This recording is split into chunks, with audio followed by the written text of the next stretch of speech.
One of the ways to progress and get better to do handstand push-ups is getting yourself ready and better to be in a headstand. Okay? So we got our ab mat here on the floor. We got a wall to support ourselves in case we were to fall that way. But we want to get into what we call the frog stance. Okay? And then work into some methods to feel what it's like to support our bodies being upside down and getting that pressure on our hands in this tripod formation. Okay? So our head is the top of our head is gonna land on the middle of the pad, and our hands are gonna be outside like this. We call this the tripod. These 3 spots here like this. So head flat on the, and then we're in here like this.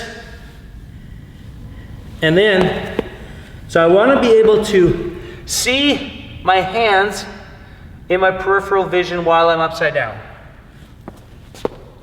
Number 1, I can see my hands.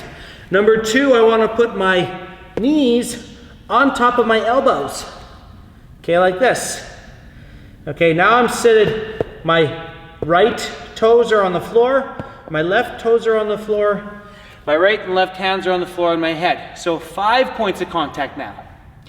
Now I want to get better at this. I want to feel what it's like to be just held up by 3 points, my hands and my head. So I'm going to slowly lift off my feet off the ground.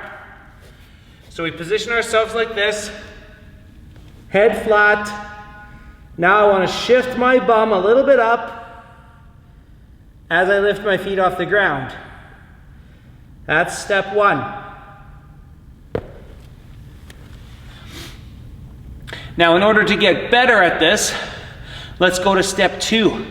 I want to lift one of my knees off my elbow. So get back into that froggy stance. Let go of my feet so I'm supported on my hands and my head. Now I want to lift my right knee off. That's 1. Lift my left knee off. That's 2. So that is another progression for us to feel what it's like to maintain a nice solid midline while our bum isn't collapsing down. We're still holding our position and our body weight with our hands and our head, all the while being upside down. Let's move into the next progression. Both knees off our elbows at the same time.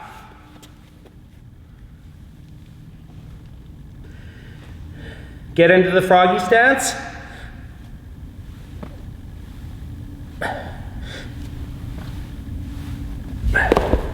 Now we lift both off at the same time. Once that is accomplished, you have the ability to hold that position. So your midline is ready, the force in your hands is there. Now we just progress to getting into a headstand. Froggy stance on all 3. Now to get a little bit more advanced, keep your legs straighter, come down, tapping up. Now you know you have the wall behind you just in case. Try not to hit it if possible.